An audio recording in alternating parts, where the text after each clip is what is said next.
You don't have to do all of the things in a launch. And so for us, this Friday, we had actually planned on doing a 1-day promotion and then doing a YouTube live to go along with that. And we're just deciding not to do it. We're gonna scrap it. And that's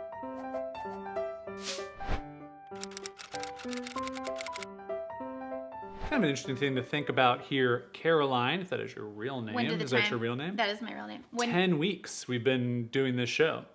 When do the times get certain? Long time. 10 weeks. This is our 10th week recording this. You've said that 3 times. I know, but did you think about that? Like 2 months basically we've been in this. It feels way longer. More than that. It's got to be longer than that. I mean, it was like 3 weeks before we started the show, I think. That this all went down. Yeah, and then we were like, we were just surviving those 3 weeks, and then we were like, oh, we could do something about it, and then, but it's been a long time. Here we are. If you don't know who we are, by the way, I'm Jason Zook. And I'm Caroline Zook. We run 2 businesses, Wandering, Aimfully, which is an unboring coaching program, and Teachery, which is an online course platform. And guys, it only took us 10 weeks to nail that part. I mean, I've been nailing it every week. No, I've watched it before, and it's not nailing it. Do we talk about this right away, or do we let them simmer? In case you guys are like, oh wow, you had a personal tattoo artist come to your home during quarantine. Right. No, we ordered temporary tattoos. We got bored. We got straight up bored. # quarantine life. I got a sleeve coming from Etsy. I know. Tell everybody sleeve. Not a slip-on, it's a temporary sleeve. But tell everybody what type of really meaningful tattoos you have. Well, for the longest time, I wanted whatever this is. And then I'm really obsessed with cheese. So okay, I do find it very... the feather's lasting a long time, though. Okay, I know, but the mac and cheese is the one that is really lasting the best. Well, that's just the cheese. And I think that is a testament to the power of macaroni and cheese. Just the power of cheese. The hummingbird is the favorite over here. I've got a hummingbird, and I like it for real. Could do it. Also, this is like, we've been saying thug life right here. I love a good collarbone tat. Yeah, that one's going. Oh, hello. This one's a bird. Also, I showered, and a lot of mine are coming off. You showered, not much change. Yeah. What'd you do? A lot of thinking in the shower, a lot of hair washing. Just some spritzing? Some light spritzing. Yeah, you just kept your body out of it when you shower. All right, let's get into it. So, if you have not watched the past couple episodes or listened to the past couple episodes, because we post this on YouTube if you're listening, and if you're listening, or if you're not listening, if you're watching, then we also post it on the podcast. It's fine. We are currently in a launch, which is our final launch of our Unboring Coaching Program for 2020. And yes, that means we are doing this way early before the end of the year, because you may be thinking like, whoa guys, there's a lot of time left, but it's a 6-month coaching program, so we couldn't do a launch later in the year. How's the launch been going? Good. We've been talking about it for a while. We did a bunch of lead-up episodes. We talked about what we were doing, how we were managing everything. Last week was when it kicked off, so there was kind of like the, hey, we kicked off and it was fun. This week, it's kind of like, we're into it. By the time this comes up, we'll only have a couple days left. Yeah, couple thoughts. I do feel really good. It is always a good feeling when you put hard work into something and you are getting results back. So you're speaking specifically to sales. Yes. Yeah. So when you are getting sales in and you go, oh wow, like all this hard work that we did and our messaging seems to be on point and resonating with people, like that's always a good feeling. That is not always the case. Like we've certainly had launches where it was quieter and we're like, okay, we back to the drawing board. Like gotta figure out like, But thankfully this time around it does seem to be resonating. Our expectations were low because of the times that we're in right now, but we've both kind of commented on this on past episodes. Like I do just feel like we've hit our stride in terms of messaging, what we offer, real processes that people get, customer success, like all those different things. So that feels good. Yeah. I will say, even despite my best efforts to stay incredibly balanced, to kind of space out our work, to do our whole Asana thing, like I just think I've been pouring a lot of myself into the launch. And so I'm reaching that point during the launch where I'm like, I just need some rest time, and I'm not being afforded the rest. Let's talk about a couple things that have gone on that most people do not know because we haven't talked about them. We live in a duplex, essentially, and the neighboring unit is an Airbnb unit. It is not a long-term rental, which we're a long-term rental, obviously, because we stay here. That's where we live. You've seen our videos and things. You get a lot of people coming through and you get some partiers. And unfortunately in the past, as of recording this, like 4 days, 2 of those nights have been late night partiers. And it's been a real bummer because we've gotten almost no sleep for 2 nights. So I think that's a big reason why, because we were really prepared for this launch. We'd gotten a lot of stuff done ahead of time, but that when you don't get a good night of sleep, it affects the whole day. Then you're not productive trying to get things done you wanted to get done. Yeah, so that's been a big Yesterday, we're recording this on a Tuesday. Yesterday, Monday was really rough for me because Jason doesn't sleep well regardless. And we all know he's a robot, hashtag Jason's a robot. And so he can like push through things. I, on the other hand, am a delicate little flower and I do require 8 hours of sleep. I have no qualms about saying that. It's not like, oh, like what a princess. It's like, no. My body cannot operate with less than hours. I mean, it can, but it's just like, that's my optimal amount of time. Getting 4 hours of sleep for a person who requires 8 hours of sleep is rough. Yeah. By the way, are you guys delicate flower sleepers or are you robot sleepers? What are you? Where it like doesn't matter, like you can still, pull it together. Or are you just like a person who requires more sleep? And the thing is, it would be different if I was not getting enough sleep and then like just kind of, on a Monday, like could have taken it slowly, could have whatever. But like we definitely had more stuff that needed to get done. And so I was like running on fumes. Yeah. And I do want to say that thankfully I've done enough like personal growth work where I don't think it derailed me that much. Yeah, you did a great job yesterday. I mean, it was still obviously difficult to like ask you to turn the fan off and you just like walked right by the remote. Oh yeah. I was like, hey, can you turn the fan off? Just walked right by it. And like my brain couldn't compute what to look for. I was like looking for a light switch and he was like, all right, it's right there. And then I think I stepped back at you and I was just like, I can't right now. But we've all been there. Yeah. So the one thing that I want to say about that happening to us during this launch is that we're really grateful that we got so much stuff done ahead of time.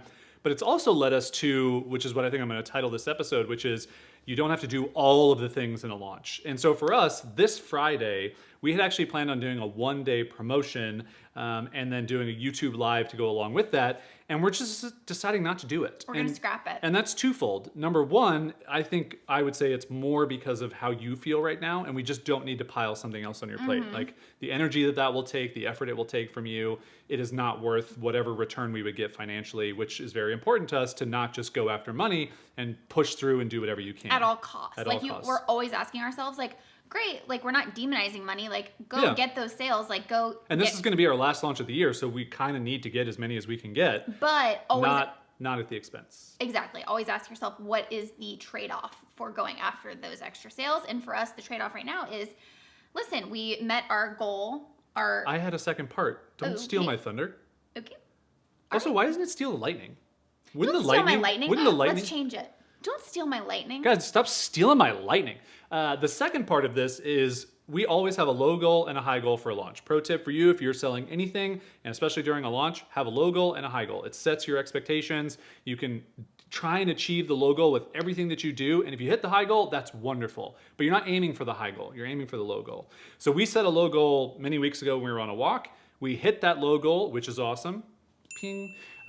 We don't really need to make any more sales because we've met our low goal. And so for us, that's also where this idea of enough comes back around. And we talk about enough often. And it's that, sure, we would love to have 100 people join our coaching program and that gets us all this money, but it's not important for us to have that happen. We don't need to have that happen.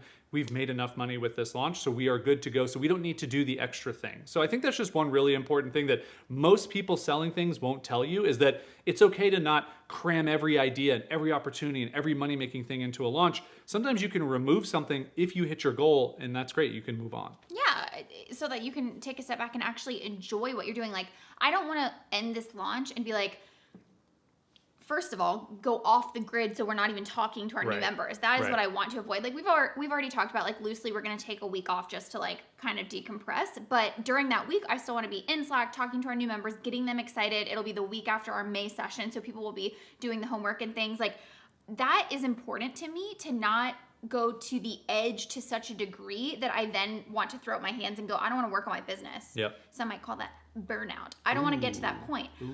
So especially now, there are situations where, listen, maybe a launch isn't going that well and you do got to hustle for those, extra sales, and you do the live and do the extra workshop and like have all those things. I think that's what we thought of going into this launch, is we had these different plans throughout the launch framework. Was, okay, let's do our coaching light, let's do our main session, let's do this Instagram live. Like we had those in place. And YouTube live. YouTube Live, and now, what did I say? Instagram Live. Right. And Got so an IG now, Live and an Instagram Live. They're two different things. And so now, as the launch progresses, we have the power as the owners of our business to decide what we want to do and what trade-offs we're willing to sacrifice for. Yeah, and I think it's almost like you get like this buffet of options when you do a launch where you go, okay, we have this live thing that we can do, and we have this promotion that we can do, and we have a downsell offer that we can do at the end of it. And if you don't hit your low goals, maybe you grab all of those things off the buffet and you do them all. But if you do hit your low goals, maybe you go, I don't need another helping of the lo mein noodles, and I don't need more of the donuts. That's not true. You always need more of the donuts. That was a trick question. You just grab them all and put them on your plate. But I think that's one of the things for us. Every time we do a launch, we have these things planned, and then we go, I can do that thing, but I don't have to do that thing. And it keeps you sane. For sure. One extra caveat that you reminded me, because I struggle with this more than you do, where first of all, we are very big on if we do... the money. We're very big on... for the money. You gotta have all the money. If you make a promise to your audience, like deliver on that promise. And so in my mind, I was like, well, we have to follow through on this YouTube Live because we've promised it to people. And Jason was like, Who have we promised it to? And I was like, oh, we had just written like the sales email. I think maybe we casually mentioned it maybe once here on the podcast. Maybe. But in my mind, this is another good lesson, is like, you know what you know from the inside of your business. Always remember your audience doesn't always know all the things that you... This is a great example of when you build a product, because you're always like, oh, I want to do that extra module that I had thought of. It's like, you never told your audience that you were going to deliver on that module. They don't know the product exists yet. So if you're at a place where you need to scale back, remember your audience doesn't know what it was going to be. So just make it good as it is. So anyway, I always forget that. And so you came into my office and I was like running on 4 hours of sleep. And I was like, I want to get excited for coaching on Wednesday, but then we got to do this YouTube Live. And you were like, no, we don't. We really don't. Who have we promised that to? I'm like, that is a good point. We really don't. So you're the really good... I think I'm going to write a secret sales email, by the way, for Friday. I'm not going to let you read it. It's just going to be my secret sales. A bunch of you Whamers watch this, so you're not going to even see any of our sales emails. But for those of you who are potentially getting our sales emails right now, like you're just in the thick of all of this, and you're like, what are they going to say? Yeah, it'll be fun to see if you like that one. I don't trust you enough. I also have no idea what I'm going to write. Oh, okay. I'm just like now, just thinking it'll be fun. All right, let's shift to a different topic. Before I forget, we are going to do some new member shout-outs here. I'm going to grab the laptop and we're going to do that. I've got 2 corrections I need to own up to. But I want to talk about sales funnels in this little Uncertain Times episode. Great. Because I think it's a really interesting topic, and we could probably do a full episode on this. But one of the things that I think is really important about running a business is having some type of marketing that works, and the best way to describe that is a sales funnel. We're very resistant to use that. We tend to call them sifters in all of our things because we just don't like the term sales funnel. It gets a really bad rap. But there is something really important about them. We were talking about this on a walk the other day of it's a necessary thing, especially when you run an online business and one where you want to make passive income, which is never as passive as you ever want it to be. Having a good sales funnel is important. And one of the questions that's come up for a lot of people who've been thinking about joining is, hey, do you guys teach about sales funnels? Do you know about sales funnels? And here's the thing. We've set up lots of sales funnels, but we have never really nailed sales funnels in multiple different ways. And so the point of this and what I want to bring up is so many people, I think, who sell business coaching or any type of thing in the online business world, they will teach you the sales funnel that works for their business that guess what it sells? Sales funnels. It's coaches who sell coaching to coaches. It's that whole world. We don't want to play in that world. So right now, the best sales funnel that we could teach someone is probably one that works for us, but we don't want to teach that. We want to teach ones that work for Better Branding Course has a sales funnel that has worked. It makes money. It makes hundreds of dollars a month, but it's not super efficient.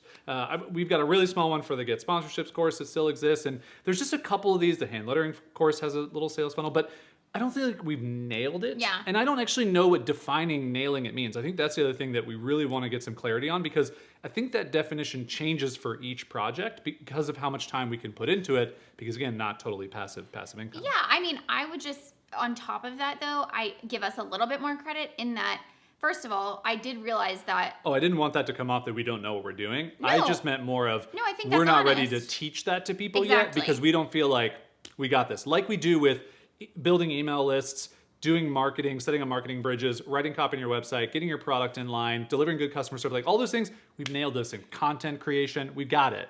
But sales funnels, I feel like we know enough and it works, but we don't know enough to say, here is our system, use this, it will work for you. It's okay. It didn't come across like you don't know what you're doing. I meant it more for both of us. I know. I'm just saying, I was trying to speak, and then you just got like super defensive. Right, but this is my podcast. It's called the Wandering Aimfully Podcast, brought to you by Jason and sometimes Caroline. It's more so the other way around, because once I get going, you can't stop This me. is true. This is true. Anyway, I didn't mean to sound super defensive. No. I just meant to protect us, to say we do know what we're doing. We just don't necessarily. You're doing it again. I know. What I was going to comment on is the fact that I love that you're honest about this, because this has always been our kind of line in the sand, is unless we feel confident that the system that we give you is going to work, we're not going to teach it. And so I'm actually really excited, because I feel like this is the next untapped potential of our goal is always to, let's say there's a season of whatever we're teaching right now, of the thing that we've really figured out. We're always teaching that, but then working on our own business, so that 6 months from now, when we have figured out the system that works, that we can apply to multiple different businesses, we're teaching that. So we're always constantly sort of teaching, and then, it's like an author who's promoting their last book, but then also writing their next book. That's always kind of what we're doing. And just to give you an inside look at that, and I'm really excited because I've been really energized lately to think about all right, it's time to, after this launch, shift to Teachery. I'm really excited to shift to Better Branding course, and what can we experiment with there and figure that out so that we can really give people the system. But also it was a little bit, the conversation that we had was a little bit of my own mindset shift and having to coach myself a little bit on mindset, because I do think that for a long time we were really resistant to this idea of a funnel, because we associate it with some marketers out there that what does that even mean? It doesn't even matter that I judge them or that they're doing things a different way or whatever, but for whatever reason, their tactics come off a little bit pushy, a little bit sleazy, a little bit bait and switchy to us. Can we let's have some real talk right now between us and you and my desk and our 2 cans of Spindrift and all of us here. We don't love the game of pay $1 to make $2. We absolutely know that could work. But also, we don't love spending a lot of money with Facebook and doing Facebook ads. So we could absolutely have amped up Better Branding course, Handling for Beginners, even Wandering Aimfully stuff through Facebook ads, and just pounded it and spent $1 to make $2. But to me, and I think this is for a lot of people, it just doesn't feel like a good business model, because at any moment you are so reliant on Facebook that one bad month and now you're spending so much money and you're not making any money. That's very fragile. I want a sales funnel that works, that's consistent, that doesn't require some other behemoth of a company for me to give money to make money. Yeah, that's why we've always relied on organic. That's just our thing. We really love figuring out organic for that reason, because we just feel like it's a stronger foundation. That doesn't mean you can't run a good business. That doesn't mean you're a bad person. That doesn't mean you're a bad business owner if you're reliant on ads. It just means you're going about it a different strategy that for us is a little bit riskier than what we're willing to tolerate. So that was one interesting aside. I was more just talking about this idea of a funnel that we for some reason have had a mental block around for so long. But I think what I realized is, and why it matters to us to change the language to, we used to call it a sifter. Now I really think that our marketing bridge concept is the idea of a funnel. Yeah. But what I love about it is it's the exact same thing as a funnel. A funnel is, you'll just see a diagram usually is from top to bottom, and you start out with a large group of people and you're leading them and you're getting a smaller group of people. Our framework is very similar. It's just in a different metaphor, which is this bridge that is connecting, strangers into your castle, which is your offer. But what I like about it is the bridge metaphor better aligns with this idea of a relationship, right, and an invitation, and you are acting as the guide and to invite people along on the journey to your product. You're holding their hand. Yes. From the island across the bridge to your castle. I picture it as opposed to the funnel where you're just jamming people through the funnel and push the customers out the bottom. Something about the vertical part of it is gravity, you're tricking them into falling down a hole, instead of the bridge, which is I picture it as the trendy vlogger thing where the girl is holding her hand out on a track. We're just on a beach. Look at us. They're just going. Oh my gosh. That thing. Yeah. That's what a marketing bridge is. And so it's a subtle thing, but I don't know. I guess what I'm trying to share with you guys is twofold. Sometimes I do think that we resisted funnels for too long. And I think that sometimes we make it harder on ourselves by deciding that, we don't want to try something out because it's bad or this or that. It's maybe give yourself permission to ease up on that judgment a little bit and try something out and see how it feels. Like if we had set up our marketing bridge and it didn't feel right, or it felt like we were tricking people, then we wouldn't have done it, you know? Yeah. And I do wonder how long we had kind of missed out on a more sustainable business by not allowing ourselves the permission to go harder on marketing bridges. Yeah, but I also think that there's a time evaluation to all of these things. And if we're really honest about it, is we only have so much time and energy to spend on all these different businesses that we run. And, Absolutely. you know, like Better Branding course, I've been harping more on hand lettering for beginners, to be honest, the 2 courses that Caroline still has up and running. I've been barking up these trees for years and just saying, like, there's so much opportunity here, especially hand lettering for beginners. It still gets a couple hundred people visiting the site a day. And there's so much opportunity there to give people resources that they want. But do you know what I'm so proud of? And this has been like... Is it me specifically? You and how cute you are. Oh. It's because of this lion. Your tattoo. You know. Yeah, tattooing. The thing that I'm really proud of that I think we have finally learned since starting Wandering Aimfully together is the discipline of working on one thing at a time until it's really working. Yeah, I mean, this is... my entire discussion when we had walks in Oceanside when we used to live there, which was like that, just a stone's throw away. It's like every day I was just like, we need to consolidate. Yeah. And I even had a consolidation before that, which is why I went from all of my disparate things to Buy My Future. Yeah. And then we dabbled into Buy Our Future. And then Wandering Aimfully to me was just like, hey, you're over here doing Made Vibrant and you've got all these courses and all these things. I've got Jason Does Stuff, got all this stuff. Like, it's just going to be so much better for our entire household where we split all the money anyway. Yeah. Just like, let's just do it all together and figure out a way that's sustainable does together. And I do think that this is we talked about this last week, which is it has taken us 2 years to really find our footing with Wandering Aimfully. And the ironic part is that it's probably going to change later this year into next year if we end up being full-time travelers for a year. We'll see how that goes. But that's okay. We don't mind. And I think that's just the real journey of what online business looks like is you have to be willing to experiment. You have to be willing to tell yourself from a year ago, hey, you hate sales funnels. Why don't you try them and see if you can find a way that you like them? And maybe just reframing it as don't even call it a sales funnel anymore. Call it a marketing bridge and just go about it that way and just make this business a little bit easier and more efficient for you, especially from a revenue and profit standpoint. Well, yeah, but what I'm really excited about is if Wandering Aimfully kind of changes because we are going to be allowed to travel, there's a big difference between making a pivot because you are changing your lifestyle or you want your business to change and something's working to making a pivot because you feel like nothing's working, which is like we've been through both. But I am very excited to make changes from a position of power a little bit of saying, okay, we do feel like this is working. Let's take all the best parts of what's working. Let's shift the things that maybe won't work for our lifestyle if we're traveling full time. And let's start a new puzzle and let's figure that out. Also, if you remember when we were building Wandering Aimfully in the very beginning, which is now 2 years ago, what did I say? Do you remember? I said this to you the other day. You said, I love you. You're so talented. Right. I would never choose another person So in the not world. all the obvious things. What's the business related thing? If it doesn't work out, we can go back? No. I said, I see in like 2 years, we're probably going to redo Wandering Aimfully entirely. And that's from a product standpoint. That's from a website standpoint. That's from a content standpoint. And maybe 2 years is too soon because we're at 2 years now and we're not doing it now. We're not going to redo everything entirely. But it might be 2.5 to 3 years where it does change. And the core offering is kind of the same thing. It's helping people, make their dreams a reality through online business and through the ways that we've done that and learning all of those things. But I do think that this is something that we just are very open to, which is even if you get a thing working, is to just being open to, but there's a better way that we can do this. And it'd also get us really excited about it, which we talked about new stuff last episode as well. So, cool. I was listening to what you were saying and like... How'd it go? It was, I don't know. Wasn't worth it? It was just sort of vague. You opted out? I opted out. Oh, cool. That's fun. Yeah. Oh, great. All right, let's do some WAME member shout-outs. I have 2 corrections, like I said, I need to own up to, so I'm going to pull those up here.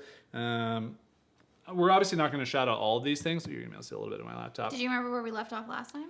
Let's see if I can remember. Well, Sherry, we did grandparents. I think we did Kevin. Well, we're not going to do all of these, so we're just going to grab some people. Just got a text message. Kristen just joined. That's awesome. 2 corrections. I was saying Ebrew. It's Ebrew. Ebrew. Ebrew. So Ebrew, I think she watches almost all of our videos and comments. Ebrew, you are awesome. Thank you for that. She DMs me on Instagram as well, Ebrew. I said Bryony, and I was confident about Bryony because I knew a Bryony here, but Bryony is actually how you say it because she's not from the U.S. So Bryony. I just put my cultural assumptions right on top of there. So let's start. Oh man, let's start here. And I mean, we've been very fortunate to have a good amount of people join. So I don't want to do a whole ton, but let's do a little bit. And I also realized when I was editing, if we give them just a little bit longer, because if we just jump name to name, it's just too fast. So you got to say like a nice thing about these people, even if it's made up, even if you don't know. Just first name. What? Yeah. Okay. So we've got Chris, who has great hair. Great hair. Great hair, Chris. Monica, she has great taste in music. Oh, just the best. I mean, it's just she always finds the new stuff. Oleg. Oleg is awesome because we talked about him at our dinner with our friends the other night, and their baby's name is Odette, and we wanted to change Odette to Oleb, and that's what made me think of it. So that's a random thing. So Oleg, you were the inspo for that. Yeah. Autumn, very good at cat noises. Cat noises and a little prophetic because we're going to go through summer and then get into Autumn. Nicely done on your name.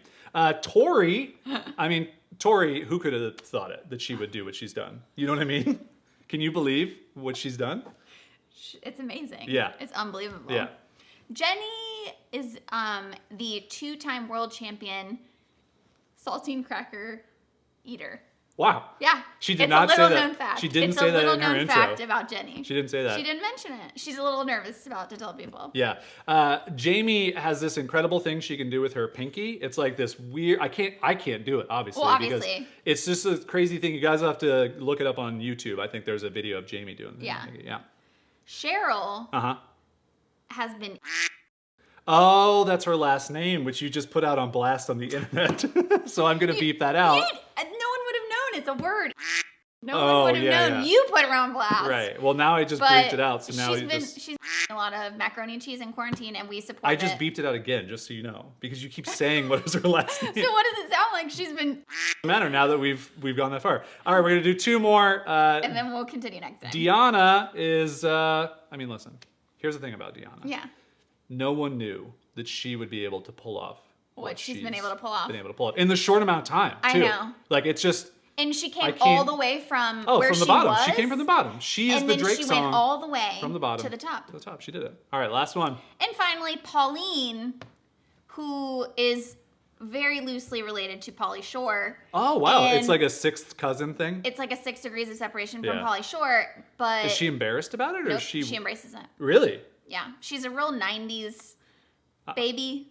And so she just like really loves 90s nostalgia. Yeah. So Pauly Shore is like really cool. Listen, if you've been thinking about joining our coaching program and you're like, man, I wish they would just give me a fake shout out and that would put me over the edge to join. Now you know. You know what to look forward to. You know what to do. For all of you other folks who have joined that we didn't shout you out, maybe we'll shout you out next week. If you want to DM me on Slack or send me an email and be like, hey, you totally got we need I'm not a 2-time. Hashtag fake shout out. I'm a 3-time world champion and whatever the thing you made up. You can do that. But thanks to all the folks who are joining. We are super stoked to have you guys. It is super fun just to watch everybody in our Slack community, meeting everybody, already creating little relationships. I don't know if I told you this. Our Build Without Burnout program, which is included in our coaching program, it's this 6-month, 24-lesson process to build your digital product business. We've got a bunch of people who are all starting it together.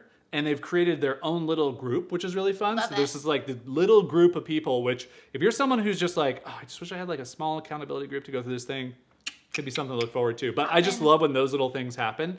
And then today I posted about sharing your Instagram handle so everyone can start connecting on Instagram, which is really fun. So I just really love the community aspect. Like I love our teaching, our coaching, the sessions. Those are really helpful. Yeah. But the community part, I just think is, especially right now, that's your zone kind of difficult to find. So. That's what you bring to the table. You're so good at the community. I'm so good at the curriculum. And by our powers combined, we are Captain Schmlanet. Oh, that was terrible. That really was just awful. I'm so sorry we have to end on that note, but our time's up. You know, the clock is ticking, and when you get those really bad... Is that even a pun? No. It's not. No. It's just by our powers combined, we are Captain... Nope. That's where we're going to end it. Janet. See ya. Bye.